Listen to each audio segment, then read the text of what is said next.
अल्हम्दुलिल्लाहि रब्बिल आलमीन वस्सलातु वस्सलामु अला रसूलिहिल करीम अम्मा बाद अऊज़ु बिल्लाहि मिनश शैतानिर रजीम बिस्मिल्लाहिर रहमानिर रहीम क़ाल अल्लाहु तबारक व तआला फ़िल क़ुरआनिल मजीद अलिफ लाम मीम ज़ालिकल किताबु ला रैब फ़ीहि हुदल लिल मुत्तक़ीन अल्लज़ीना युमिनूना बिल ग़ैब व युक़ीमूनस स्वलाता मिम्मा रज़क़नाहुम युनफ़िक़ून वल्लज़ीन युमिनूना बिमा उन्ज़िला इलैका वमा उन्ज़िला मिन क़ब्लिक वबिल-आख़िरति हुम युक़िनून उलाइका अला हुदाम मिर रब्बिहिम व उलाइका हुमुल मुफ़लिहून। সম্মানিত দিনী ভাইরা, আল্লাহ রাব্বুল আলামিন অশেষ শুকরিয়া, তার দরবারে আমরা সকলেই লাখো কোটি শুকরিয়া জানাই যে তিনি আমাদেরকে আজকের কোরআনের মাহফিলে, তাফসিরের মাহফিলে বসার জন্য তৌফিক দান করেছেন। তাই জন্য আমরা সকলে আল্লাহর দরবারে শুকরিয়া জানাবো, আলহামদুলিল্লাহ। অতঃপর নবী করিম মুহাম্মদ রাসূলুল্লাহ সাল্লাল্লাহু আলাইহি ওয়াসাল্লামের রূহের উদ্দেশ্যে, তার আত্মার উদ্দেশ্যে আমরা দোয়া পাঠ করব। আল্লাহুম্মা সাল্লি আলাইহি আল্লাহুম্মা বারিক আলাইহি। আমরা দীর্ঘদিন বিরতির পরে আবার ধারাবাহিক তাফসির আমরা শুরু করছি।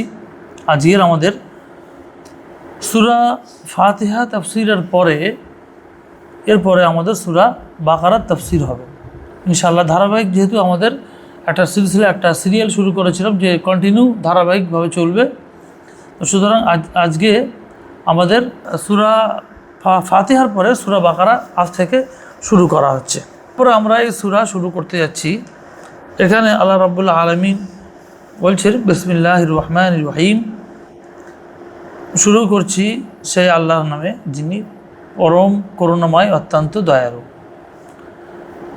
তারপর আল্লাহ আলিফ লাম মিম যালিকাল কিতাবু লা রাইবা ফীহি হুদাল লিল মুত্তাকিন। আলিফ লাম মিম প্রথমে এলো, প্রথম আয়াত হচ্ছে আলিফ লাম মিম। এ নেকি সংক্রান্ত তো হাদিসে বলা আছে প্রতিটি হরফে কটা করে নাকি, 10টা করে নেকি। তো আলিফ লাম মিম শুধু এইটুকু পাঠ করাতে আমার কত নেকি হয়ে গেল? 30 নেকি হয়ে গেল। কত আল্লাহ রাব্বুল আলামিনের রহমত, বরকত, এবং তিনি আমাদের প্রতি কত দয়া করেন যে আমাদেরকে অল্প অল্প কাজে বেশি বেশি করে নেকি দিয়ে আমাদের যেন মিজানটা, যে আমাদের নেকির পাল্লাটা ভারী করে দিতে চান, যে বান্দারা আমি কাজ অল্প আর নেকি বেশি দিয়ে বান্দা যেন নিজের মিজান, দাড়িপাল্লাটা যেন ভারী করে নিতে পারে। বা শুধু আমাদেরকে এর প্রতি একটু খেয়াল রাখতে হবে এবং এর জন্য মেহনত করতে হবে। আলিফ লাম মিম পড়লাম, তিনটে অক্ষর পড়লাম, আর নেকি হয়ে গেল 30টা নেকি হয়ে গেল, তাই তো? আর এই আয়াতটার অর্থ, আলিফ লাম মিম আয়াতটার অর্থ কি? এটা কি কাটা কাটা অক্ষর, এটাকে আরবিতে বলা হয় হরুফে মুকাত্তাআত, কাটা কাটা অক্ষর। এই ধরনের অক্ষর নিয়ে আসার উদ্দেশ্য কি? আল্লাহ রাব্বুল আলামিন বলছেন, আব্দুল্লাহ ইবনে আব্বাস বলেন এবং অন্যান্য মুফাসসিররা বলেন যে আল্লাহ তাআলার এখানে আলিফ লাম মিম রাখার উদ্দেশ্য হচ্ছে যে এর অর্থ আল্লাহ ছাড়া কেউ জানে না। কেন আল্লাহ রেখেছেন এই আলিফ লাম মিম শব্দটা? এর অর্থ বিভিন্ন সূরার শুরুতে আলিফ লাম মিম, তারপরে হামিম, আইন সিন কাফ, ঠিক আছে, বা এই ধরনের কাটা কাটা অক্ষর দিয়ে যেগুলো শুরু করা হয়েছে সেগুলো আলিফ লাম র, এগুলো সব আল্লাহ ছাড়া কেউ এর অর্থ জানে না। একটা তাফসীর কারকদের এক দলের মতামত এটা। আবার এক দল বলতে চাই যে এইটা সামনে এনে একদম সূরার শুরুতে এনে, আর এইগুলো যেখানে যেখানে এসছে সব সূরার শুরুতেই এসছে, এইটা এনে আল্লাহ তাআলা কাফেরদেরকে চ্যালেঞ্জ করতে চাইলেন। একদল তাফসীর কারকরা এটা বলতে চাই, মুফাসসিররা, যে আল্লাহ তাআলা কাফেরদেরকে এটা চ্যালেঞ্জ করলেন যে এই অক্ষরগুলো দিয়েই কোরআন মাজিদ তৈরি হয়েছে। এই আলিফ লাম মিম এই ধরনের অক্ষর দিয়ে, অ্যালফাবেট দিয়েই কোরআন তৈরি হয়েছে। সুতরাং তোমরা চাইলে এরকম কোরআন তৈরি করে দেখাও। কাফেরদেরকে এটা চ্যালেঞ্জ করা হয়েছে, তোমরা চাইলে এরকম কোরআন তৈরি করে দেখাও। কেন কাফেরদেরকে চ্যালেঞ্জ করা হয়েছিল? মানে যখন যে ধর্মগ্রন্থটা যে উম্মতিদের উপরে, যে নবীর উপরে দেওয়া হতো, সেই নবীর সময়কাল সেই জিনিসটা বেশি হতো, তাই জন্য সেই মর্যাদাটা তাকে দেওয়া হতো। মুসা আলাইহিস সালামের যুগে জাদু টোনার প্রভাব প্রচুর ছিল, তাই জন্য তাকে জাদু টোনার প্রভাবটা কাটানোর জন্য আল্লাহ মর্যাদা দিলেন কি আশা বাড়ি, তাই তো? তারপর হাত বগলে রাখলে হাতটা উজ্জ্বল হয়ে যেত, ঠিক আছে? তো এরকম ধরনের যে নবীর সময়কালেতে যেটা হতো, যেটা বেশি প্রচলন থাকতো, সেই মজিজা দেওয়া হতো। আর আমাদের প্রিয় নবী মুহাম্মদ রাসূলুল্লাহ সাল্লাল্লাহু আলাইহি ওয়াসাল্লামকে যে মজিজাটা দেওয়া হয়েছে, অলৌকিক ঘটনা যে মজিজাটা দেওয়া হয়েছে, মজিজা তো অনেকগুলো দেওয়া হয়েছে, তার মধ্যে একটি সবচেয়ে বড় মজিজা হচ্ছে কোনটা? খোদ আল কোরআন। আল কোরআন হচ্ছে একটি বড় মজিজা। এটা কী করে মজিজা হলো? আরবরা তাদের ঘরে ঘরে কবি পাওয়া যেত। তাদের ঘরে ঘরে তারা কথা বলতে বলতে তারা কবিতা বলে দিত। মানে কবিতা, গদ্য, পদ্য এসবগুলো ওরা আবৃত্তি করতে খুব বাকপটু ছিল। ওদের মধ্যে কবি সাহিত্যিক খুব ছিল। তো কোরআন হচ্ছে সাহিত্যের ভাষা অবতীর্ণ।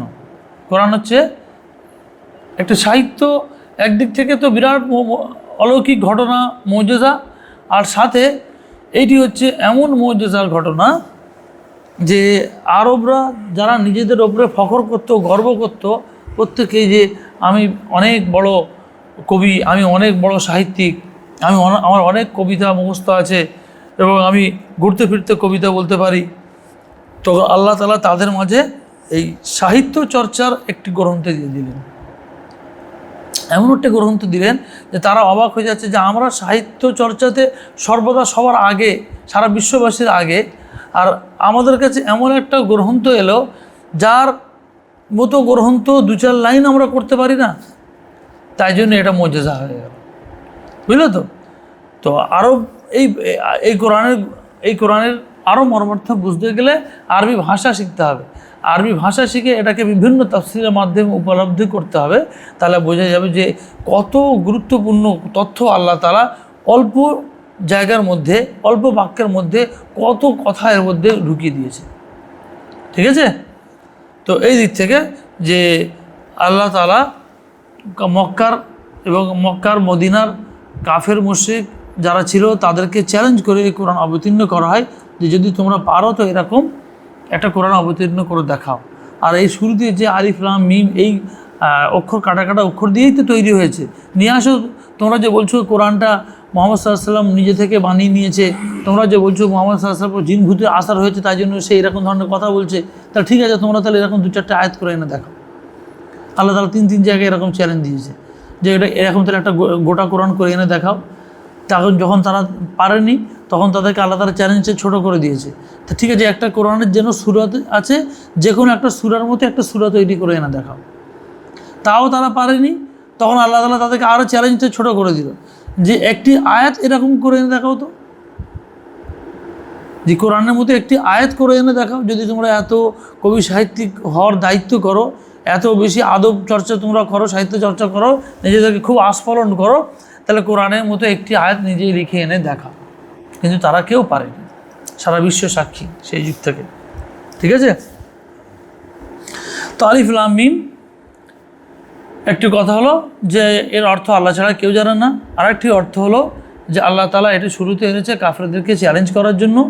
আল্লামা ইবনে তাইমিয়া এই কথাটা বলেছে যে এটা কাফেরদেরকে চ্যালেঞ্জ করার জন্য আনা হয়েছে, যে এই কাটা কাটা অক্ষর তোমাদেরকে সহজ মনে হচ্ছে, ঠিক আছে এইরকম করে তোমরা দেখি একটা সূরা, একটা আয়াত তৈরি করে এনে দেখাও। তো কিন্তু কাফেররা সেটা পারেনি। তো এর মানে আল্লাহ ছাড়া কেউ জানে না। আলিফ লাম মিম কেন আল্লাহ এনেছেন, আল্লাহই ভালো পড়তে পারবেন। যতটুকু তাফসীর কারকদের মাধ্যমে আমরা জেনেছি সেটি হচ্ছে এই যেটা বর্ণনা করা হলো। এরপর হচ্ছে যালিকাল কিতাবু লা রাইবা ফি, এই কিতাব যার মধ্যে কোনো সন্দেহ নেই। লা রাইবা ফিহি, এই কিতাব যার মধ্যে কোনো সন্দেহ নেই। হুদাল লিল মুত্তাকিন, এটি হচ্ছে মুত্তাকিদের জন্য হেদায়েত, পথ প্রদর্শক। যালিকাল কিতাব, যালিকাল কিতাব বলে কোরআনের দিকে ইঙ্গিত করা হয়েছে যে এই কিতাব মানে এই আছে। আরবিতে হাদা মানে এই, আর যালিকা মানে ওই। ঠিক আছে? তো এখানে আল্লাহ তাআলা হাদার পরিবর্তে যালিকা বললেন। ঠিক আছে? মানে যালিকা বললেন ওই, মানে এর সম্মানটাকে আরও বৃদ্ধি করার জন্য নিয়ে আসো ওই ধরনের কিতাব। ঠিক আছে? নিয়ে আসো ওই ধরনের বই, মানুষ আরও এর গুরুত্বটাকে বাড়ানোর জন্য হাদার জায়গায় যালিকা বললেন যে নিয়ে আসো ওই ধরনের বই। দেখো ওই কিতাবটা ভালো করে দেখো। একটা বই তোমার সামনে পেশ করা হলো আর তোমাকে চ্যালেঞ্জ ছড়া হলো, আর দেখো তো ওই কিতাবটার মধ্যে কী আছে, কোনো সন্দেহ নেই এটি হচ্ছে আল্লাহর বিরাট বড় মুজিজা। ঠিক আছে? তো এই থেকে ওই বলে কোরআনের গুরুত্ব আরও বাড়ানো হলো। এই জন্য ওই বলা হয়েছে, এই জায়গায় ওই বলা হচ্ছে, বুঝে আসছে তো। যালিকাল কিতাব, ওই কিতাব, লা রাইবা ফিহি, যার মধ্যে কোনো সন্দেহ নেই। ঠিক আছে। আর সন্দেহ বলতে মানুষের এই কিতাব, আল্লাহ তাআলা আসমান থেকে অনেক গ্রন্থ পাঠিয়েছেন, কিন্তু অন্যান্য গ্রন্থের মধ্যে দেখা যাচ্ছে যে কাল করবে তার মধ্যে বিকৃত সাধন হয়েছে, তাদের লোকেরাই তাদের মধ্যে কেউ নিজের থেকে বাড়িয়ে দিয়েছে, ঘটিয়ে দিয়েছে, সব কিছু করার চেষ্টা করেছে, যেমন ইহুদি খ্রিস্টানরা করার চেষ্টা করেছে, তাই তো। কিন্তু এই কিতাব, এর কিন্তু কোনো সন্দেহ নেই, এখানে বাড়ানো ঘটানো সম্ভব নয়। কারণ আল্লাহ তাআলা আরেকটি মুজিজা এই কোরআনের মধ্যে, যে পৃথিবীর কোনো ধর্মগ্রন্থ মানুষ মুখস্থ করতে পারবে না, এর থেকে জেড পর্যন্ত কেউ মুখস্থ করে শোনাতে পারবে, কিন্তু না, আল্লাহ রাব্বুল আলামিন এর একটা মুজিজা এটাও দিয়েছেন যে এটাকে এক থেকে শুরু করবে, আলহামদুলিল্লাহ থেকে শুরু করলো, আর নাস পর্যন্ত পুরো এক একটা হাফেজ চাইলে পুরো শুরু থেকে শুনিয়ে দিতে পারে, আর শোনায়ও, তাই তো। কিন্তু পৃথিবীর কোনো বই, এরা যে 5-6 বইয়ের শুরু থেকে যদি বলা হয় যে শুরু থেকে কী আছে শেষ পর্যন্ত পড়লো শোনাম, বলতে পারবে না। ছোটো ছোটো বইগুলোও পারবে না মানুষ, ইম্পসিবল। কিন্তু কোরআনটা দেখো, এই 30 পারা, এত মোটা গ্রন্থ, ঠিক আছে, এত মোটা গ্রন্থ, কিন্তু আল্লাহ কেউ যদি চায়, মেহনত করে, পরিশ্রম করে, তাহলে গোটা কোরআন সে শুরু থেকে নিয়ে শেষ পর্যন্ত শুনিয়ে দিতে পারে। এটা একটা মুজিজা। একটা কবি, এই কিতাবটা একটা মুজিজা, সাহিত্যগত দিকভাবে, সাহিত্যের দিক থেকে, ঠিক আছে। আরেকটা মুজিজা হচ্ছে কি, এই কোরআনটা পুরো মুখস্থ করা সম্ভব। পৃথিবীর ইতিহাসে কোনো বই এইভাবে এ থেকে জেড পর্যন্ত মুখস্থ করা সম্ভব নয় কোরআন ছাড়া। কথা বোঝা গেল তো। তাই আল্লাহ তাআলা বলছেন যে এইটাকে মুখস্থ করানোর মাধ্যমে আল্লাহ তাআলার হেফাজত করে নিয়েছেন। ইন্না নাহনু নাযালনা যিকরা ওয়া ইন্না লাহু লাহাফিজুন। এই কোরআনকে আমি অবতীর্ণ করেছি, আর একে সংরক্ষণ করার দায়িত্ব আমার, আমি একে সংরক্ষণ করব। ঠিক আছে। তাই জন্য আল্লাহ তাআলা দেখো এখানে বলেই দিলেন যে এই কিতাবের মধ্যে কোনো সন্দেহ নেই। পৃথিবীর অন্যান্য বইয়ের মধ্যে সন্দেহ হতে পারে, টাইপিং মিস্টেক হতে পারে, এটা হতে পারে, কিন্তু এর মধ্যে কি টাইপিং মিস্টেক সম্ভব? যেই টাইপিং মিস্টেক হবে তারপর দুটো খবর পৌঁছে যাবে, কোনো না কোনো হাফেজের চোখে পড়বে, সে প্রিন্টিংয়ে খবর দেবে, ভাই এ কোরআনে সব ভুল আছে, সব রাগ, এটাকে হয় সম্মানের সাথে এটাকে বান জ্বালিয়ে দাও, কিংবা পুকুরে বা একটা সমুদ্রে ভাসিয়ে দাও। ঠিক আছে। কারণ এটা হচ্ছে কোরআনকে সম্মান করে এটাকে রাখার একটা পদ্ধতি। একটা বেহুরমতি করে রাখা, অসম্মান জানিয়ে, আর এটাকে সম্মানের সহিত ওকে পানিতে ভাসিয়ে দেওয়া। ঠিক আছে। কারণ ওর মধ্যে লোক জেনে যাবে যে এর মধ্যে ভুল আছে, প্রিন্টিংয়ের ভুল আছে, না কিছু ভুল আছে। ওই যেই প্রেস থেকে বার হবে 1000 কপি 2000 কপি, তারপর দিন কোনো না কোনো হাফেজের চোখে পড়বে, আর সে বলে দেবে। তাই জন্য ওই কোরআন যার মধ্যে কোনো সন্দেহ নেই, মানে এখানে ভুল হওয়ার কোনো সন্দেহ নেই, এখানে বিকৃত করার কোনো সন্দেহ নেই, এটাকে ভুল বুঝিয়ে দেবে, এটাও কোনো মানুষের দ্বারা সম্ভব না। হ্যাঁ, কিছু সাময়িক ক্ষেত্রে মানুষ ভুল অপব্যাখ্যা করতে পারে, কিন্তু সে যদি একটু চেষ্টা করে, সে যদি নিজে চেষ্টা করে, এবং যেটা জানা নেই সেটা যদি জ্ঞানী মানুষদের কাছে জানার চেষ্টা করে, তা আল্লাহ রাব্বুল আলামিন তাকে রাস্তা দেখাবেন। আল্লাহ রাব্বুল আলামিন তাকে রাস্তা দেখাবেন। তাই জন্য বলছেন হুদা, এটি হচ্ছে পথ প্রদর্শক। যদি কেউ গণ্ডগোল করার চেষ্টা করে, তাহলে এই কোরআন থেকে সে হেদায়েত, নূর হাসিল করতে পারে, রাস্তা দেখতে পারে। তাই জন্য এই কোরআনে আর একটা সিফাত, আর একটা গুণ কি, একে পথ প্রদর্শক বলা হয়। রাস্তা দেখায়, হুদাল, রাস্তা দেখায় কোরআন। কাদেরকে রাস্তা দেখাবে? লিল মুত্তাকিন, যারা মুত্তাকি হবে তাদেরকে রাস্তা দেখাবে কোরআন। এই কোরআন হচ্ছে পথ প্রদর্শক কাদের জন্য? মুত্তাকিদের জন্য। আলিফ লাম মিম যালিকাল কিতাবুল লা রাইবা ফি, ওই কিতাবের মধ্যে কোনো সন্দেহ নেই। হুদান লিল মুত্তাকিন, এটি হচ্ছে মুত্তাকিদের জন্য পথ প্রদর্শক। ঠিক আছে। এবার মুত্তাকি কাদের বলা হয়? মুত্তাকি বলা হয় যারা আল্লাহকে ভয় করে, আল্লাহকে ভয় করে, তাকওয়া গ্রহণ করে। আর ভয় কত রকম হবে? ভয় বিশেষ করে 2 রকমের ভয় হবে। একটা হচ্ছে কি, আল্লাহর আযাবকে ভয় করা, আল্লাহ যে আমি যদি গুনাহ করি তাহলে আল্লাহ আমাকে এর শাস্তি দিতে পারে, আমি যদি ভুল করি, পাপ করি, আল্লাহ আমাকে শাস্তি দিতে পারে, মুত্তাকি। ঠিক আছে। আর মুত্তাকি যে আল্লাহ তাআলার কাছে ভালো ফল লাভের আশায় সে সমস্ত দিক থেকে নিজেকে হেফাজত করে, নিজের অন্তরকে, নিজের আমলকে, নিজের কথাবার্তাকে হেফাজত করে রেখে দেয়, সংরক্ষণ করে রেখে দেয়, এ হচ্ছে মুত্তাকি। এই মুত্তাকি যখন মানুষের মধ্যে এই গুণটা আসবে, আল্লাহর কাছে জান্নাত লাভের আশায়, আল্লাহর জাহান্নাম থেকে মুক্তির আশায়, আল্লাহ আমাকে জাহান্নাম থেকে মুক্তি দেবেন, ঠিক আছে, এই আশা নিয়ে যখন থাকবে তখন সে হবে মুত্তাকি। ঠিক আছে। আর হাদিসের মধ্যে এসছে যে তাকওয়া কি, কাকে বলে। এক হাদিসের মধ্যে আল্লাহ রাসূল সাল্লাল্লাহু আলাইহি ওয়াসাল্লাম বলেছেন, আর তাকওয়া হা হুনা, তাকওয়া হচ্ছে অন্তরের মধ্যে আছে। অর্থাৎ প্রত্যেক মানুষ নিজের অন্তরকে প্রশ্ন করলে বুঝতে পারবে যে আমি কতটা নেককার, কতটা পাপী। প্রত্যেকটা মানুষকে নিজের ব্যাপারে সবচেয়ে বেশি জানে, তাই তো। তাই জন্য আল্লাহ রাসূল সাল্লাল্লাহু আলাইহি ওয়াসাল্লাম ইশারা করে বললেন দুটো আঙুলকে, যে আর তাকওয়া হা হুনা, যে তাকওয়া দুই আঙুলের মাঝখানে, ইশারা করে বললেন, অর্থাৎ অন্তরের দিকে ইশারা করে বললেন যে অন্তরে তাকওয়া হচ্ছে অন্তরে। কে কতটা আল্লাহকে ভয় করে, দুনিয়াতে কে কতটা আল্লাহকে মেনে চলে। আল্লাহকে ভয় করা, আল্লাহকে ভয় করার অর্থ হচ্ছে কি, আল্লাহর আদেশকে মেনে চলা আর আল্লাহর নিষেধকে দূরে থাকা। যেটা আল্লাহ নিষেধ করেছেন, হারাম কাজ থেকে দূরে থাকা আর হালাল কাজ করা, এটি হচ্ছে আল্লাহর বিধি নিষেধ, আল্লাহর আদেশ নির্দেশ। ঠিক আছে, এইগুলোকে মেনে চললেই তখন আমি মুত্তাকি হতে পারবো। মুত্তাকি শুধু খালি টুপি লাগিয়ে, বড় পাঞ্জাবি পরে, বড় দাড়ি করে মুত্তাকি হওয়া যায় না। মুত্তাকি হওয়ার জন্য কি প্রয়োজন, যে আমাকে আল্লাহর ভয় অন্তর রাখতে হবে, আমাকে মনে রাখতে হবে যে কাজ করছি কি না সব কিছু আল্লাহ তাআলা আমাকে দেখছেন। আমি যাই করি না কেন, রাতের বেলায় অন্ধকারে, কালো পাহাড়ে, কালো পিঁপড়েও যদি চলে, সে মহান আল্লাহ সুবহানাহু ওয়া তাআলা তার খবর রাখেন। আমি যতই অন্ধকারে নিশিতি রাতে, কেউ জানুক আর না জানুক, যাই করি না কেন, সব কিছু কে আমাকে দেখছেন, মহান আল্লাহ সুবহানাহু ওয়া তাআলা। আর ফেরেশতা আমার হিসাব রাখছেন, ফেরেশতা আমার হিসাব রাখছেন। কেন দুটো ফেরেশতা রাখা আছে, তার কাজ কি, মানুষ যা করবে হিসাব, তাই তো। তো মুত্তাকি হওয়ার জন্য মানুষকে অত্যন্ত জরুরি যে অন্তরে আল্লাহকে ভয় করা, সর্বদা আল্লাহর ভয়ে কান্নাকাটি করা, আল্লাহর কাছে ভুল ত্রুটি হয়ে গেলে মাফ চাওয়া, এবং আল্লাহ তাআলার কাছে সদা সর্বদা জান্নাতের দোয়া করা, যে আল্লাহ আমাকে জান্নাত দাও। এগুলো হচ্ছে মুত্তাকিদের বিরাট সিফত। আর আবু হুরায়রা রাদিয়াল্লাহু তাআলা আনহুতে একটা হাদিস আছে যে তিনি একজন তাবি তার ছাত্রকে শিক্ষা দিচ্ছেন যে তাকওয়া কী জিনিস জানো।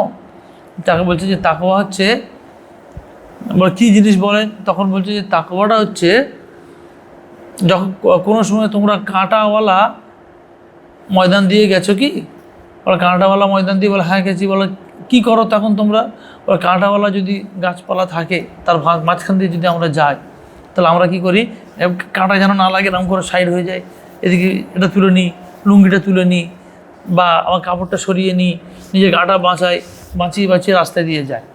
কাঁটাওয়ালা বাগান দিয়ে, কাঁটাওয়ালা রাস্তা দিয়ে যদি যায়, কুলের যদি কাঁটা থাকে বা কোনো শাকের যদি কাঁটা থাকে, তো আমরা এখানে বাঁচতে যাই কি না। তো তাকওয়ার উদাহরণ হাদিসের মধ্যে এটাও দেওয়া আছে যে মুমিন দুনিয়াতে ওই রকম হারাম থেকে বাঁচতে চলে যায়।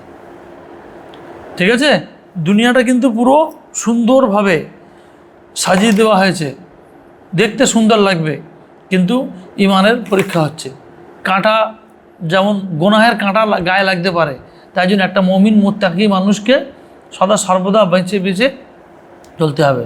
আর সে বাঁচার যে তার পরখ করার যে অন্তর, সেইটা তাকে সাক্ষী দেবে যে আল্লাহ তাআলা আমাকে এটাকে বলেছে, নিষেধ করেছে, এটা আমি করলে চলবে না। আল্লাহ আমাকে এইটা আদেশ করেছে, এটা কোরআন ও সুন্নাহর মধ্যে এসছে, এটা আমাকে করতে হবে।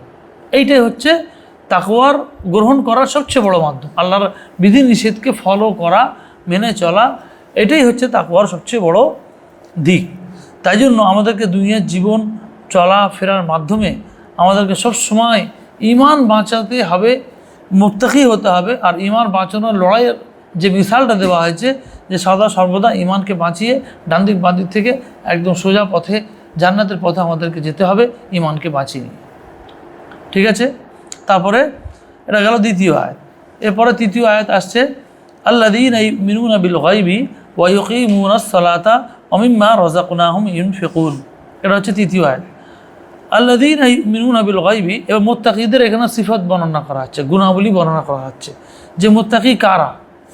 মুত্তাকি হচ্ছে এরা আল্লাযীনা, এটা মুত্তাকি সংজ্ঞা এতক্ষণ ধরে বললাম। এবার কি মুত্তাকিদের আরও গুণাবলী বলা হচ্ছে, আল্লাযীনা ইউমিনুনা বিল গায়বি, এক নম্বর গুণাবলী বলছে। মুত্তাকি কারা? আল্লাযীনা ইউমিনুনা বিল গায়বি, যে এখানে মুত্তাকিদের প্রথম গুণাবলী বলা হয়েছে, অন্যান্য জায়গায় আরও গুণাবলী বলা হয়েছে, এইখানে মুত্তাকিদের 4টে গুণাবলী বলা হয়েছে বিশেষ করে। একটা হচ্ছে প্রথমে আল্লাযীনা ইউমিনুনা বিল গায়বি, যে তারা অদৃশ্যের প্রতি ঈমান নিয়ে আসে, যেটা তারা চোখে দেখেনি, কিন্তু রাসূলুল্লাহ সাল্লাল্লাহু আলাইহি সাল্লাম আমাদেরকে যে খবর দিয়েছেন, যেটা শুধু না, যেটা কোনো মানুষের পক্ষেও জানা সম্ভব নয়। মানুষের পক্ষেও, মানুষ পঞ্চ ইন্দ্রিয় দ্বারা মানুষের যেটা অনুভব করা সম্ভব, সেইটা দ্বারা মানুষ সেগুলো কিন্তু হাসিল করতে পারে না। যে আমি কোনো জিনিসটাকে স্পর্শ করতে পারি, কোনো জিনিসটা দেখতে পারি, কোনো মজা চাখতে পারি, কোনো ঘ্রাণ শুঁকতে পারি, তাই তো? কিন্তু এই গায়েবের জিনিসটা আমার পঞ্চ ইন্দ্রিয়ে কোনো কাজে আসবে না, সেটা আমি কিন্তু নিজে কোনো দিন ওটাকে উপলব্ধি করতে পারবো না। জান্নাতের খুশবু আমি শুনতে পারবো না, জান্নাতকে আমি দেখতে পারবো না। আমি যদি ফেরেশতাকে দেখতে চাই, পারবো দেখতে? আমি পারবো না। ফেরেশতাকে আচ্ছা আমি দেখবো না, ঠিক আছে, শুয়ে দেখে নিই, দেখি ফেরেশতার গাটা নরম না শক্ত দেখে নেবো, পারবো না। তো এইগুলো একমাত্র এই গায়েবের জিনিসটা জানা সম্ভব একমাত্র আম্বিয়া, নবীদের দেওয়া তথ্য অনুসারে জানা সম্ভব। একমাত্র নবীদের দেওয়া তথ্য অনুসারে জানা সম্ভব, আর না হলে কোনো মানুষের পক্ষে এই সম্ভবই না এগুলো জেনে নেবে। এটা হচ্ছে গায়েব। এর মধ্যে সব চলে আসবে, আখেরাত চলে আসবে, আল্লাহ তাআলা চলে আসবে, তারপর আরশ, আল্লাহ তাআলা যে আরশের উপরে আছেন সে আরশটা কি, কত বড়, তারপরে ফেরেশতারা কত, ফেরেশতা মাখলুকগুলো কতজন আছে, তা কার কি বিস্তারিত বিবরণ। শুধু যেটা আল্লাহ রাসূল খবর দিয়েছে সেটা আমরা জানতে পারবো, যে জিবরাইল আলাইহিস সালাম ওহী নিয়ে আসতেন, তারপরে মালাকুল মউত সে জান কবজ করে, তারপরে ইসরাফিল আলাইহিস সালাম সিংহায় ফুঁক দেবেন, যেটা নবীরা খবর দেবে শুধু সেইটা আমরা জানতে পারবো। বাকিটা কিন্তু আমাদের জানার মধ্যে নেই, আমরা জানতে পারবো না। কিন্তু তার সত্ত্বেও তার প্রতি ঈমান নিয়ে আসা, এর নাম হচ্ছে ঈমান বিল গায়ব, অদৃশ্য, যেটা আমাদের চোখ থেকে অদৃশ্য, যেটা আমরা কোনোদিন জানতে পারবো না। যেমন দাঁড়িপাল্লাই ওজন হবে আমাদের নেকি এবং গোনা ওজন হবে। এই দাঁড়িপাল্লা আবার কী করে ওজন হবে আমরা কি জানতে পারবো? আমরা কি যদি দুনিয়ার বিষয় দেখে ভাবি, আচ্ছা দাঁড়িপাল্লা আবার কীরকম হবে, যে নেকি আর গোনা মাপবে, সে আবার কি?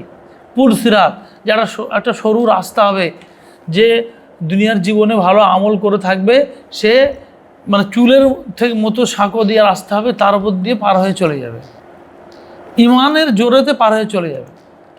আর যে ওটা পার করতে পারবে না, কে? কাফির, মুশরিক, মুনাফিক, তারপরে বিদাতি, এরা পার করতে পারবে না, নিচে পড়ে যাবে। ইমানের স্পিড থাকলে চলে যাবে। কিন্তু এখন যদি আমি এটা বলি পুল সিরাত আবার কি, এটা আমি বিশ্বাস করলাম না, তাহলে কিন্তু সে মুমিন হতে পারলো না, মুত্তাকি হতে পারলো না। ঠিক আছে? আখেরাত মানুষ মরে যাওয়া জীবিত হবে, এটা কি হয়?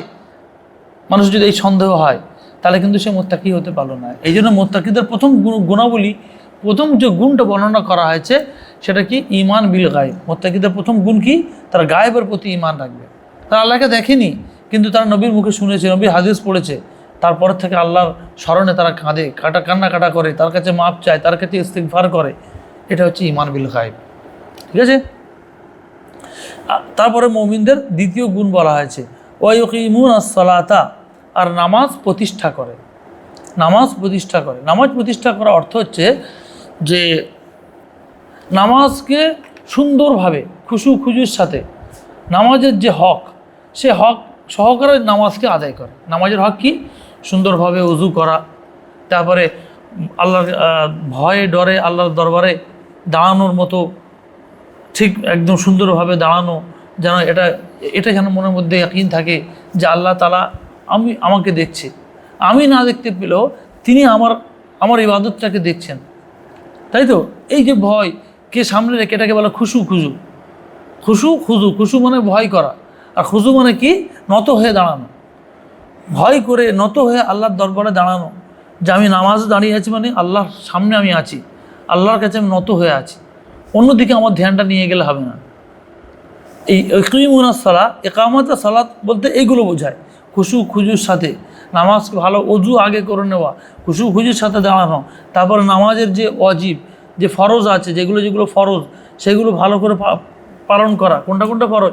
দাঁড়ানো, তারপরে রুকু করা, ভালো করে রুকু করা, রুকু করে উঠে পড়লো, সিজদা উঠে পড়লো।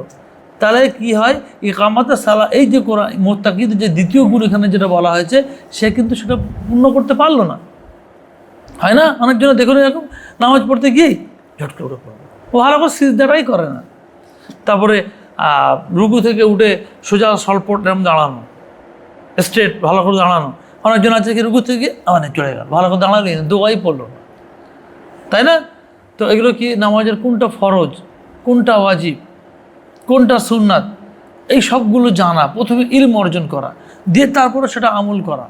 এই সমস্ত যখন আমি বুঝে যাব, হয় আমি নিজে পড়লাম বিভিন্ন বই পুস্তকের মাধ্যমে, কিংবা কোনো আলেমের শরণাপন্ন হয়ে তার কাছে আমি শিখলাম, যে আমি তারপর দিন থেকে নিয়ত করলাম যে আল্লাহ তাআলা এখানে যে সূরা বাকারার আয়াতের মধ্যে 3 নম্বর আয়াতের মধ্যে যে মুমিনদের দ্বিতীয় গুণাবলীর কথা বলা হয়েছে, ইকামতে সালাহ, যে মুমিনরা ইকামতে মুত্তাকিরা ইকামতে সালাহ নামাজ প্রতিষ্ঠা করে।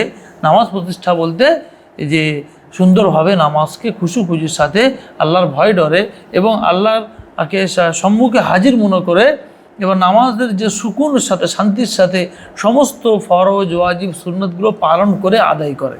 এটা হচ্ছে মুত্তাকিদের কত নম্বর গুণ? মুত্তাকিদের দ্বিতীয় গুণ এখানে বলা হয়েছে। প্রথম গুণটা কী ছিল? ঈমান বিল গায়ব। দ্বিতীয় গুণটা কি? ইকামতে সালাহ, নামাজ আদায় কর। আর নাহলে কিন্তু সূরা মাউন মুখস্থ আছে তো, সূরা মাউনে কিন্তু ওখানে বলা হয়েছে ওয়াইলুল লিল মুসাল্লিন, নামাজ পড়ে কিন্তু আবার নামাজ পড়ে আবার জাহান্নামে, তাই বলা হয়নি? ওয়াইলুল লিল মুসাল্লিন, তারপরে আল্লাযীনা হুম আন সালাতিহিম সাহুন, তারা নামাজ পড়ে কিন্তু তারা গাফলাতির সাথে নামাজ পড়ে। সালাতিহিম সাহুন, তারা নিজের নামাজ থেকে গাফলাতি করে। একটা পড়লো, দুটো পড়লো না, আবার একটা পড়লো, এই ভালো লাগলো, ভালো লাগে না, শুয়ে পড়ি, পরে হবে কোন। এই গাফলাতির সাথে নামাজ পড়া, এইটা হচ্ছে এই ইকামতে সালার বিরোধী জিনিস। ওইগুলোই ইকামতে সালাতের বিরোধী জিনিস, ওইটাই যেটা সূরা মাউন এসছে। নামাজিদের জন্য আবার কি ওয়াইল নামক জাহান্নাম আছে। তো ওয়াইলের বিভিন্ন ব্যাখ্যা আছে। তো ওয়াইল নামক জাহান্নাম আবার নামাজ পড়বে তাদের জন্য হবে। সেখানে বলা হয়েছে যে এটা কোন নামাজি? আল্লাযীনা হুম আন সালাতিহিম সাহুন, যে তারা নামাজকে গাফলাতির সঙ্গে আদায় করে আর তারা লোক দেখারই নামাজ পড়ে। আল্লাযীনা হুম ইউরাউন, বুড়ো হয়ে গেছে, বয়স হয়ে গেছে, তার এখন মসজিদে না গেলে লোক খারাপ বলবে, সেই জন্য মসজিদে যেমন তেমন করে নামাজ আদায় করে চলে আসে, তাই না? তো এরকম নামাজকে আল্লাহ চায় না। আল্লাহ চায় কোন নামাজ? এই ইকামতে সালাহ, যে খুশু খুজুর সাথে, শান্তির সাথে, সুকুনের সাথে, আর বিভিন্ন নামাজের যে ফরজ রুকুন আরকান, রুকুন সুন্নাত ওয়াজিব যা যা আছে সেগুলো জেনে বুঝে তারপরে সেগুলো সুন্দরভাবে নামাজকে আদায় করা। এ ধরনের নামাজ আদায় করলে আল্লাহ তাআলা কবুল করবেন আর মুত্তাকিদের মধ্যে তাকে গণ্য করবেন। তারপর দ্বিতীয় গুণটা দেখো, এখানে বলা হয়েছে অমিম্মা রাযাকনাহুম ইউনফিকুন, অমিম্মা রাযাকনাহুম ইউনফিকুন, যে মুত্তাকিদের তৃতীয় গুণ হচ্ছে যে আল্লাহ বলছেন আমি তাদেরকে যা রুজি দিয়েছি সেই রুজি থেকে তারা খরচ করে, সেই রুজি যা দিয়েছি সেই রুজি থেকে আল্লাহর পথে ব্যয় করে, আল্লাহর পথে ব্যয় করে। যাকে যা দিয়েছে, যে সামর্থ্য আল্লাহ যাকে যা দিয়েছে সেই সামর্থ্য অনুযায়ী তাকে আল্লাহর পথে ব্যয় করতে হবে, খরচ করতে হবে, দান করতে হবে। দান যেমন নামাজ একটা অভ্যাস, ঠিক আছে, দানও একটা অভ্যাস। তুমি প্রত্যেক দিন মনে করবে যে আমি 1 টাকা কম করে হলে 1 জনকে দান করব, অভ্যাস তৈরি করতে হবে। যে আল্লাহ আমাকে যদি পরে আরও বড় লোক করে, ঠিক আছে, আমি বেশি দান করব।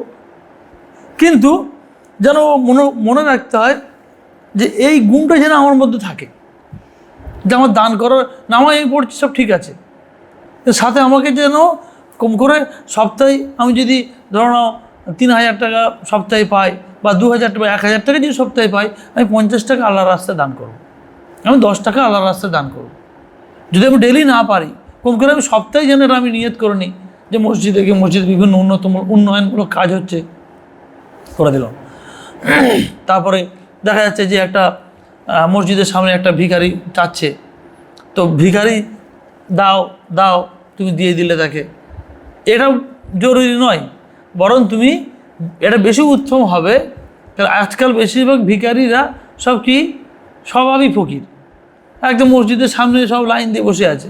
বরং উচিত কী হবে, তোমার কী দরকার, আমার এই প্রয়োজন আছে, যদি বলো আমার ডাক্তার পানি দরকার, তাহলে তোমার প্রেসক্রিপশনটা দাও, আমি ওষুধ কিনে দিয়ে দেবো।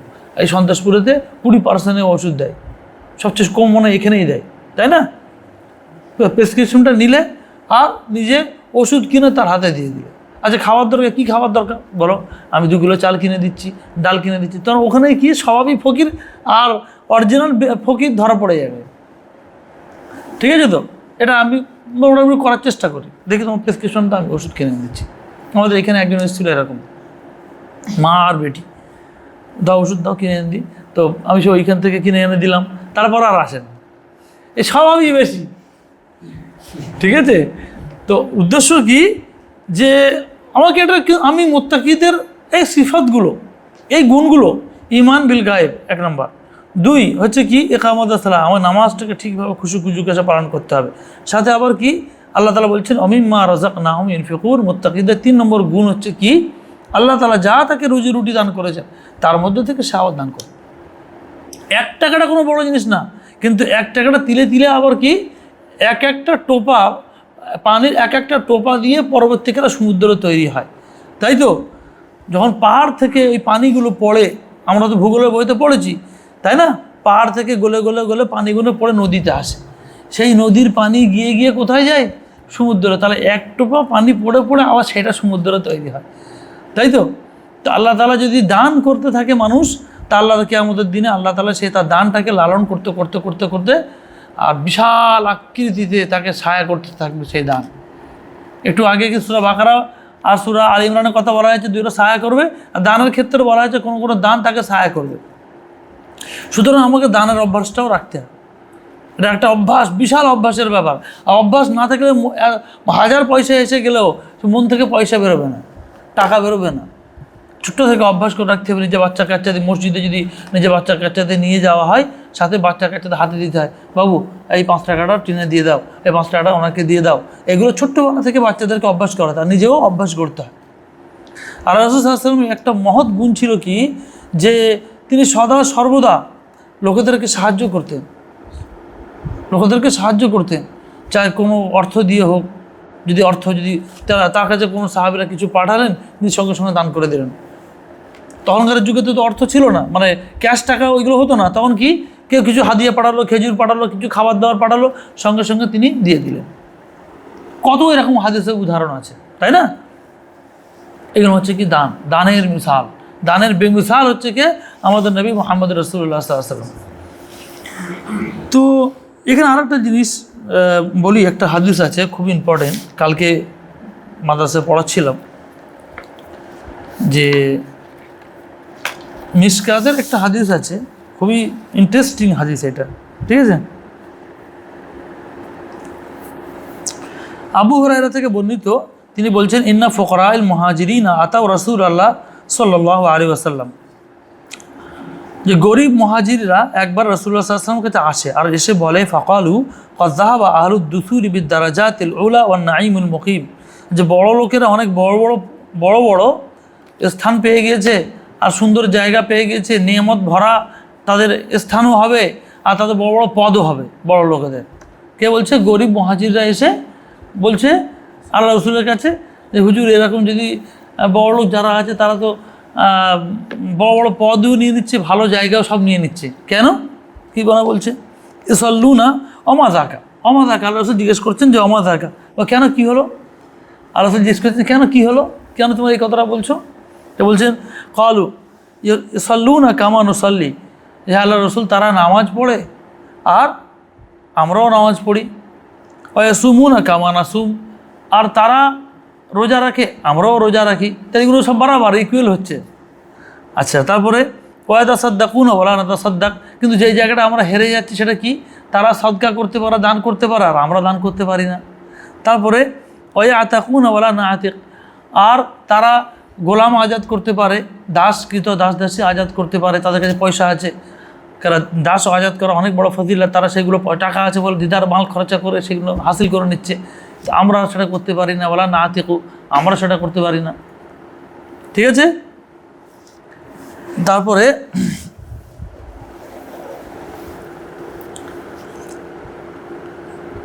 তারপরে দেখো ফকার রাসূলুল্লাহ সাল্লাল্লাহু আলাইহি ওয়াসাল্লাম, তারপর রাসূলুল্লাহ সাল্লাল্লাহু আলাইহি ওয়াসাল্লাম বললেন আফালা উআল্লিমুকুম শাইআন তুদরিকুনা বিহি মান সাবাকাকুম, আমি কি তোমাদেরকে এমন জিনিস শিক্ষা দেব না যার দ্বারাই তোমরা সেই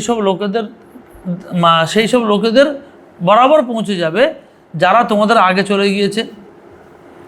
আবার বলছেন যে ওয়াতাসবাকুনা বিহি মান বা'দাকুম, আর তোমাদের পরে যা লোকেরা আসবে তাদের থেকেও তোমরা এগিয়ে যাবে, সেই আমলটা করলে কি বলে দেবো না আমি? তখন সাহাবাকেরা আমরা বললেন যে, গরিব সাহাবিরা বললেন যে, আবার আল্লাহ এটা অ্যাড করলেন ওয়ালা ইয়াকুনু আহাদু আফদালি মিনকুম ইল্লা মান সানা মিসলা মা সানাতুম, যে তোমাদের মতো শুধু যে আমল করবে সেই শুধু খালি তোমাদের মতো বরাবর হতে পারবে, আর নাহলে কেউ তোমাদের বরাবর হতে পারবে না। ঠিক আছে, তখন বলেন যে ক্বালু বালা ইয়া রাসূলুল্লাহ, হে আল্লাহর রাসূল কি সেটা বলুন আমাদেরকে। ক্বালা তুসাব্বিহুনা ওয়া তুকাব্বিরুনা ওয়া তাহমাদুনা দুবরা কুল্লি সালাতিন সালাসা ওয়া সালাসিন মাররা, যে তোমরা তসবিহ পড়বে আর তাকবীর পড়বে আর আলহামদুলিল্লাহ পড়বে প্রত্যেক নামাজের পর 33 বার করে, 33 বার করে প্রতিটি নামাজের পরে কি পড়বে? সুবহানাল্লাহ 33 বার, আলহামদুলিল্লাহ 33 বার, আর কি আল্লাহু আকবার 33 বার। কলা আবু সালে বলছেন, সে ওখানে ওই একজন সাহাবী ওখানে উপস্থিত ছিলেন, সে ঘটনাটা পুরো উল্লেখ করে বলছেন, কিছুক্ষণ পরে বা কিছু একটা সময়ের পরে আবার মুহাজিররা এসে বলছে, ওই গরিব মুহাজিররা এসে বলছে, আল্লাহ রসুল ফাকালু সামিআ ইখওয়ানুনা আহলু আমওয়ালিনা বিমা ফাআলনা ফাফআলু মিসলাহু, হ্যাঁ আল্লাহ রসুল বড়লোক ভাইরা, আমাদের বড়লোক ভাইরা এ ঘটনা তো শুনে ফেলেছে যেটা আমাদেরকে আপনি বলেছেন, আর তারাও তো সে আমল করে নিচ্ছে। মানে বুঝতে পেরেছো তো, নামাজের পরে এই আমলগুলো তো তারাও, আমরা মনে করছিলাম যে আমরা এবারে এগিয়ে যাবো। কেন সাহাবা কেরামরা কি বোঝার জিনিস কি, সাহাবা কেরামরা দিনের ব্যাপারে কত কম্পিটিশন করতেন, যে যেরকম করে জাহান্নাম থেকে মুক্তি পেয়ে জান্নাতকে হাসিল করে নিতে হবে। তার জন্য কি তারা যে ওরা ওইটা করতে পারছে, আমরা করতে পারছি না, চল আল্লাহ রসুলের কাছে চলো গিয়ে সমাধান বার করে আনি। আল্লাহ রসুল হাসান বলেন ঠিক আছে, তোমাকে একটা আমল বলবে করবে, আমল বলে দিচ্ছে, সেটা তারা খুশি নিজেরা করছে, হচ্ছে যে আমরা এবার তাহলে ওদের বরাবর হতে পারবো। কিন্তু তাদের কাছে খবর চলে গেছে বড় লোক হলেও তার তো নেকির দরকার, তার তো জান্নাতের দরকার, সেও বেচারা বলছে তাই তাহলে আমরাও তাহলে ওটা করবো। বড় লোকরা বলছে আমরা তাহলে ওটা করবো। কত ইন্টারেস্টিং। তো বড় লোকরা আমল করতে শুরু করেছে, এবার এই গরিবদের আবার মন খারাপ হয়ে যাচ্ছে, হুজুর আপনি যেরকম বললেন সেরকম তো শুরু করেছি, আর ওদের কারো খবর যেত ওরা সেই আমল শুরু করে দিয়েছে, তাহলে সেই একই হয়ে গেল, সাদকাটা আমরা করতে পারছি না, আর কি তো দাসও আমরা আজাদ করতে পারছি না, তাই না? তখন আল্লাহ রাসূল সাল্লাল্লাহু আলাইহি ওয়াসাল্লাম বললেন যালিকা ফাজলুল্লাহি ইউতিহি মান ইয়াশাউ, এবার আমার কিচ্ছু করার নেই, এটা তো আল্লাহ তাআলার ফজল। আল্লাহ যাকে চায় তাকে বেহিসাব রুজি দান করে, যাকে চায় আল্লাহ দিতে পারে। কিন্তু এটাও একটা জানার বিষয়, রুজি আল্লাহ যখন চায় যাকে দিতে পারে, যখন চায় আল্লাহ কেড়ে দিতে পারে। অত ইজ্জু মান তাশাউ অত যিল্লু মান তাশাউ, আল্লাহ যাকে চায় সম্মান দেয়, যাকে চায় আল্লাহ সম্মান কেড়ে দেয়। একটুখানি বসলাম, আসছি আমাদের একটুখানি, আপনি সোফাতে বসুন, আমি আসছি, ঠিক আছে? তো যেটা বোঝাতে যাচ্ছি, কথাটা কি চলছিল? হ্যাঁ, আল্লাহ তাআলা কাকে কখন সম্মান দেবে, কাকে কখন সম্মান কেড়ে নেবে, এটা তো বলা মুশকিল। কে কখন বড় লোক হবে, কে কখন গরিব লোক হবে, বলা মুশকিল, তাই না? আজ দেখো হাসিনা কতদিন ধরে রাষ্ট্র পরিচালনা করলো, তাই তো? কিন্তু মাত্র কদিন, 30 দিনের আন্দোলনে সে একদম ভিখারি হয়ে গেল, নিজের দেশ থেকে পালাতে বাধ্য হয়ে গেল। যে হাসিনার ব্যাপারে আমরা ভাবছিলাম যে আলেম ওলামাদের সাথে এত জুলুম করছে, এ কি বিদায় নেবে না? আল্লাহ তাআলা চাইলেন, বিদায় হলো কি না? একদম মুহূর্তের মধ্যে বিদায়। কাল রাজা, আজ ফকির কাল রাজা, সব এগুলো আল্লাহর খেলা। আল্লাহ যাকে চাইবে রুজি দেবে, যাকে চাইবে আল্লাহ রুজি কেড়ে নেবে। কত এরকম আমরা আমাদের এখানে ব্যবসায়ীদের দেখেছি যে গরিব ছিল, আজ থেকে 10 বছর আগে গরিব ছিল, আর এখন 10 বছর পর তার চেহারা পুরো পাল্টায়, বিরাট ঘরবাড়ি, তাই না? আবার এরকম দেখা গেছে কালকে আজ থেকে 5 বছর আগে বিশাল বড় কারবার ছিল, কিন্তু সে কারবার ভেঙে এমন তন্ন তন্ন হয়ে গেছে যে ভাই ভাইয়ের মধ্যে ঝগড়া ঝামেলা, এখন সে তাদের আর কারবারও টিকে নেই, আর ব্যবসাও ভালো নেই, আর মহা মুশকিল, তাই তো? এরা হয় না? কিন্তু যেটা বোঝার জিনিস, এক তো যে রুজি রোজগার সব কার দান, আল্লাহ রাব্বুল আলামিনের দান, এরপরও আল্লাহ তাআলা যা কিছু দেবে, যতটা আমাকে দেবে, তার মধ্যে থেকে আমাকে কি করতে হবে? দিনের পথে ব্যয় করতে হবে। হ্যাঁ, আল্লাহর কাছে দানের যে গ্রহণযোগ্যতাটা হয় সেটা অ্যামাউন্ট অনুসারে হয় না, পার্সেন্টেজ অনুসারে হয়। তুমি 10,000 টাকা, একটা বড় লোক মানুষ, বড় ওস্তাগার, সে হয়তো দেখা যাচ্ছে যে 1 লাখ টাকা দিল, আর তোমাকে আল্লাহ তাআলা রুজি কম দিয়েছে, আর তুমি দেখা যাচ্ছে যে তুমি মাসে 2,000 টাকা ইনকাম করো, কিন্তু তুমি একটা দিনের কাজ সামনে এসে বলে যে তুমি 1,000 টাকা দিয়ে দিলে, আর সে বড় লোক আল্লাহ তাআলা সপ্তাহে ওর 10 লাখ টাকা সেল, কম করে তো তার তো 10 লাখ টাকা মাস সেল, যদি তার 20% ফায়দা হয় বিজনেসে, তাহলে 2 লাখ টাকা তার তো লাভ হবে, হ্যাঁ কি না? 2 লাখ টাকার মধ্যে সে যদি 1,000 টাকা দেয়, আর একজনের তার সপ্তাহে 2,000 টাকা তার কাম কেটে মানে ম্যানেজি করে বা কাম প্যাকিং করে যদি 1,000 টাকা দেয়, আর সে যদি 1,000 টাকা দেয়, আর ও যদি 1,000 টাকা দেয়, দুটো আল্লাহর কাছে সমান হবে না। আল্লাহর কাছে কি গ্রহণযোগ্য হয়? পার্সেন্টেজ। তুমি তোমার মালের মধ্যে থেকে কত পার্সেন্টেজ তুমি আল্লাহর রাস্তায় দিয়েছো, কত অ্যামাউন্ট না। কেন অ্যামাউন্ট কার? আল্লাহ। মাল কার? আল্লাহ। ধন কার? সব আল্লাহ তাআলা। তার জন্য এটাও একটা বিরাট বড় মুত্তাকিদের গুণাবলীর মধ্যে একটা গুণাবলী, যে আল্লাহর রাস্তায় যা কিছু আল্লাহ আমাকে মাল দান করেছে, তার থেকে কিছু আমাকে আল্লাহর রাস্তায় ব্যয় করতে হবে। দিনে 1 টাকা হলেও আমাকে অভ্যাস তৈরি করে। নামাজ যেরকম আমি ছাড়িনি, ফজর নামাজ যেমন আমি পড়ি, তেমনি আমাকে কিন্তু দানের একটা অভ্যাস করে রাখতে হবে, বিরাট বড় অভ্যাস। আর এইটাই বিরাট বড় আখিরাতে বিরাট বড় কাজে দেবে ইনশাআল্লাহ। ঠিক আছে? তারপর আছে, তো এই হাদিসটা খুব মূল্যবান হলো কিনা? ঠিক আছে, হাদিসটা অত্যন্ত মূল্যবান হাদিস, যে বড়লোকদের সাথে গরিবদের যে তুলনা। কিন্তু এটা আবার জিনিস, এই হাদিসটা যেটা পড়লাম এখানে এটাও বোঝার, যে হাদিসে এসছে যে 500 বছর আগে গরিবরা যাবে জান্নাতে, 500 বছর আগে গরিবরা জান্নাতে যাবে, তাই না? কারণ তার হিসাব নিকাশ কম হবে, মাল কম, হিসাব নিকাশ কম, বেরিয়ে গেল। ঠিক আছে? কিন্তু এই বড়লোক আবার বেশি ফজিলত অর্জন করতে পারে, যেমন এই হাদিসের দ্বারা বোঝা যাচ্ছে যে নামাজ রোজা সব করছে, সাথে কি এক্সট্রাতে দানের ক্ষেত্রেও সব জায়গায় এগিয়ে আছে। এই হাদিসের দ্বারা এটা বোঝা গেল। তাহলে আমিম্মা রাযাকনাহুম ইউনফিকুন, যে আয়াতের মধ্যে যে কথাটা বলা হয়েছে, মুত্তাকিদের সিফত একটা গুণাবলী, 3 নম্বর গুণাবলী এখানে যে বলা হয়েছে, যে আল্লাহ তাআলা বলছেন আমি যা তাদেরকে রুজি দান করেছি তার থেকে তারা দান করে আমার রাস্তায়, তাই না? তো আল্লাহ তাআলা দুটো দিক, যে বড়লোক হলে বড়লোক মানে আল্লাহ তাআলা টাকা পয়সা দিলে আমি চাইলে সেটাকে বেশির থেকে বেশি আল্লাহর পথে ব্যয় করে জান্নাতকে সহজভাবে হাসিল করব। আর এটাও হতে পারে যে আমি এত টাকা এসে গেল যে খালি বা গাড়ি নিয়ে ঘুরতে বেড়াতে চলে যাচ্ছি, দিনের পথে ভ্রুক্ষেপ নেই, দিনের রাস্তায় আল্লাহ যে মাল দিয়েছে সে মাল দেওয়ার ধান্দা নেই, নিজের উপরে লাক্সারিয়াস খরচ করে টাকা অর্থগুলো শেষ করে দিলাম। আর আখিরাতের দিন এই ধরনের বড়লোক 500 বছর পর যাবে জান্নাতে, 500 বছর পরে এই জান্নাতে যাবে। ঠিক আছে? তো এটা একটা বহুত মূল্যবান এই আয়াতের টুকরো, আর সাথে হাদিসটা যেটা বললাম, অবশ্যই এটা খেয়াল রেখে আমাদেরকে দানের অভ্যাস গড়ে তুলতে হবে। ঠিক আছে? তারপরে চতুর্থ গুণ মুত্তাকিদের, আল্লাযীনা ইউমিনুনা বিমা উনজিলা ইলাইকা ওয়া মা উনজিলা মিন ক্বাবলি।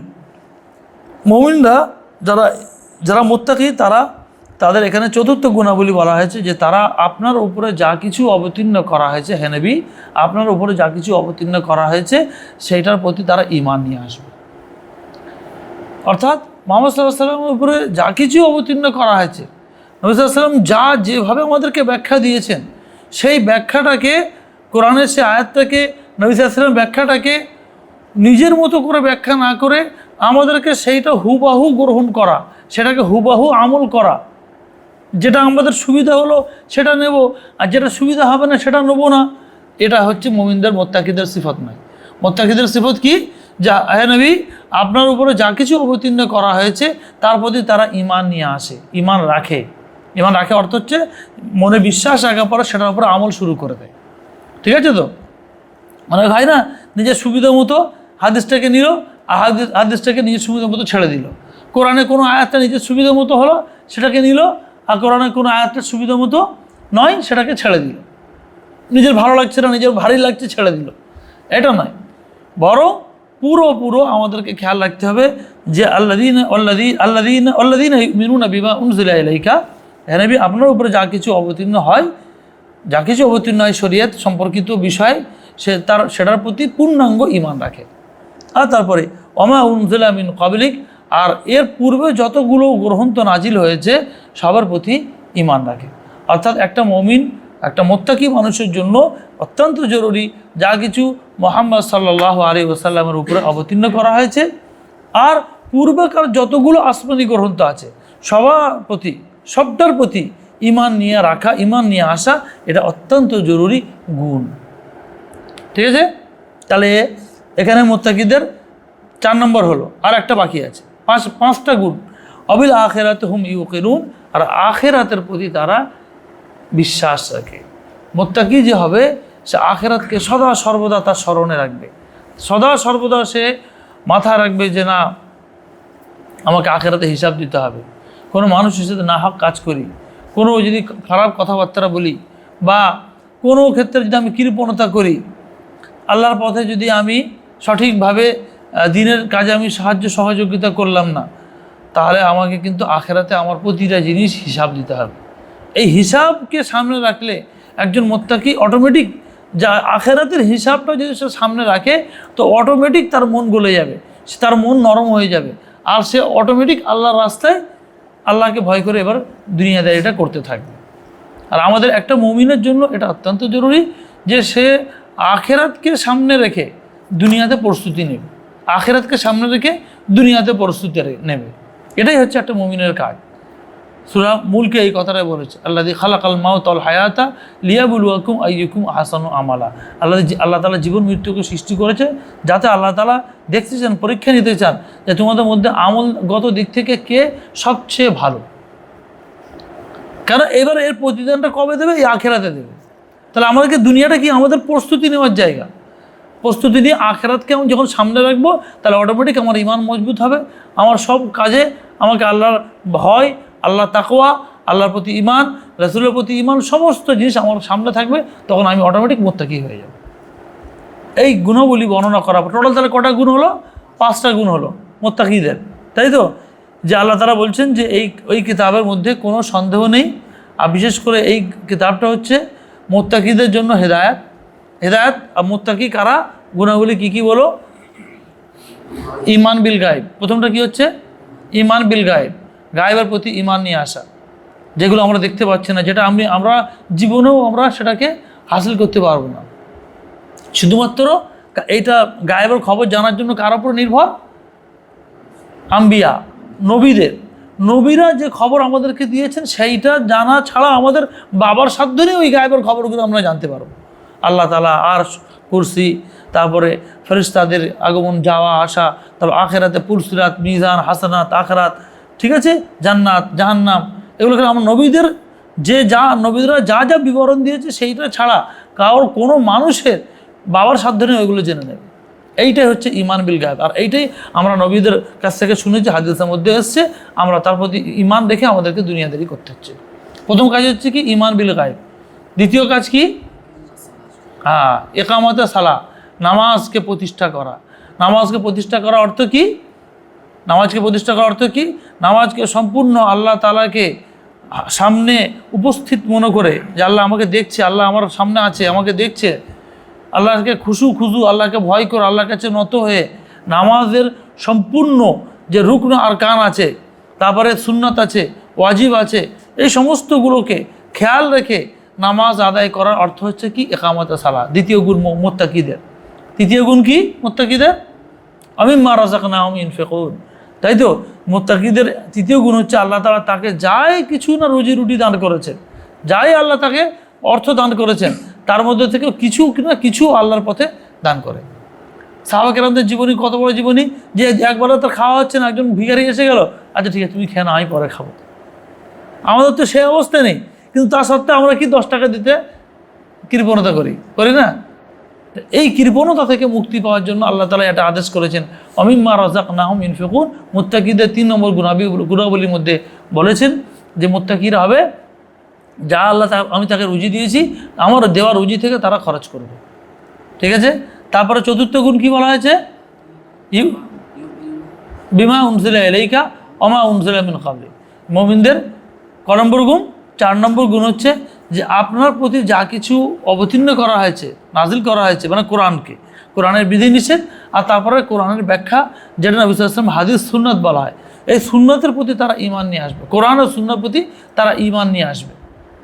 ঠিক আছে, আর তারপরে কি আছে? এর পূর্বেকার যে গ্রন্থ, আসমানি গ্রন্থগুলো আছে, তার প্রতিও ঈমান নিয়ে আসবে। ঠিক আছে, মানে আসমানি গ্রন্থগুলোর প্রতি ঈমান নিয়ে আসবে। এটা হচ্ছে 4 নম্বর গুণ গেল। মানে দুটো মিলিয়ে একটাকে ধরছি, আল্লাহ নবীর প্রতি যা কিছু অবতীর্ণ করা হয়েছে এবং পূর্বেকার আসমানি গ্রন্থ যা কিছু অবতীর্ণ করা হয়েছে সবটার প্রতি ঈমান নিয়ে আসা। আর ঈমান নিয়ে আসা অর্থ হচ্ছে কি? এবারে আমল শুরু করা, যে নিজের ইচ্ছে মতো যেটা ভালো লাগলো আমল করলাম, যেটা ভালো লাগলো আমল করলাম তা নয়। ঠিক আছে, আর তারপরে 5 নম্বর গুণ যেটা বলা হয়েছে যে আখিরাতের প্রতি তারা বিশ্বাস রাখে, আখিরাতের প্রতি তারা বিশ্বাস রাখে। এই গুণাবলী থাকলে তাহলে একজন মুত্তাকি হবে। আর এই মুত্তাকির জন্য এই কোরআনটা হেবা হিদায়াত। এই কোরআনটা তার অন্তরে কাজ করবে, তার বিবেকে ব্রেনে কাজ করবে। তারপরে সে দুনিয়াটাকে দুনিয়া মতো দেখবে, দুনিয়াটাকে শেষ জীবন মনে করে আমোদ ফুর্তিতে কাটাবে না। ঠিক আছে, এই গুণাবলী যখন থাকবে আল্লাহ তাআলা তাদের জন্য দায়িত্ব নিচ্ছেন, বলছেন উলাইকা আলা হুদাম মির রাব্বিহিম ওয়া উলাইকা হুমুল মুফলিহুন। এরাই হচ্ছে তারা যারা হিদায়াতের ওপরে প্রতিষ্ঠিত আছে, যারা তার রবের তরফ থেকে, মির রাব্বিহিম, তার রবের পক্ষ থেকে, তারা তাদের রবের পক্ষ থেকে হিদায়াতের ওপরে প্রতিষ্ঠিত আছে। এখানে হিদায়াত মানে রাস্তা। ঠিক আছে, ওখানে কি? পথ প্রদর্শক। প্রথমটা যেটা ছিল পথ প্রদর্শক, রাস্তা দেখানেওয়ালা। আর এখানে কি অলরেডি তারা হেদায়েত রাস্তা পেয়ে গেছে, সেই রাস্তার উপরে তারা জমে আছে। হেদায়েতের মানে এই গুণাবলীগুলি থেকে যায় তাদের কারোর মধ্যে, তারা কি সে হেদায়েত পেয়েছে, হেদায়েত এবার তাকে অটল থাকতে হবে। আল্লাহ যেন আমাকে এই পথে, এই সুন্দর পথে লাগিয়ে দিয়েছো, আমরা যে কোরআন মজলিসে বসেছি, আল্লাহ আমাকে যেন এই রাস্তায় লাগিয়ে রাখো, অন্য জায়গায় আমাকে আর নিয়ে না যাও। ঠিক আছে, উলাইকা হুমুল মুফলিহুন। এখানে আল্লাহ তাআলা বলছেন এরাই হবে কি? সফল কাম। কোথায় সফল কাম হবে? আখিরাতে, বিশেষ করে আখিরাতে আর দুনিয়াতেও। আখিরাতে এই গুণগুলো থাকলে আখিরাতে সফল কাম হবেই, আর দুনিয়াতেও সে সফল কাম। কারণ দুনিয়াতে ক্ষণিকের জন্য জায়গা, মুসাফির হওয়ার জায়গা, মুসাফিরের মতো আমরা থেকে দুনিয়াতে আমল করে আমরা বেরিয়ে গেলাম। উলাইকা হুমুল মুফলিহুন, তারা হবে সফল কাম। এইখান পর্যন্ত আল্লাহ তাআলা মুত্তাকিদের গুণাবলী শেষ করেছে। তারপরে কাফেরদের আলোচনা শুরু হবে। কাফের, তারপর আসবে মুনাফিক, এসব আলোচনা শুরু হবে। তো ইনশাল্লাহ আমরা নেক্সট তাফসীরুল কোরআন মাহফিলেতে আমরা কাফেরদের আলোচনা, মুনাফিকদের আলোচনাটা তারপরে জানবো। এখন এটা আমাদের স্টপ হলো কোথা দিয়ে? সূরা বাকারা আমরা শুরু করলাম। সূরা বাকারা, এই কোরআনটা হচ্ছে হিদায়াত মুত্তাকিদের জন্য। মুত্তাকিদের 5টা গুণাবলী বলা হলো, আর তারপর আল্লাহ তাআলা সার্টিফিকেট দিয়ে বললেন যে এই পথের উপরে যারা থাকবে তারা কিন্তু হিদায়াত প্রাপ্ত এবং তারাই হবে আখিরাতে সফল কাম। ঠিক আছে, এখান থেকে আমাদের আজকে মজলিসে ইতি করা হচ্ছে। আল্লাহ রাব্বুল আলামিনের কাছে আমরা দোয়া করি আল্লাহ যেন আমাদের সকলকে এই কোরআনের সঙ্গে জুড়ে থাকার তৌফিক দান করে এবং এই কোরআন চর্চা যাতে আমরা করতে পারি এবং এই ধারা যেন আমরা জারি রাখতে পারি, সেই তৌফিক যেন আল্লাহ আমাদের সকলকে দান করেন। আমিন ওয়া আখিরু দাওয়ানা আলহামদুলিল্লাহি রাব্বিল আলামিন। আসসালামু আলাইকুম।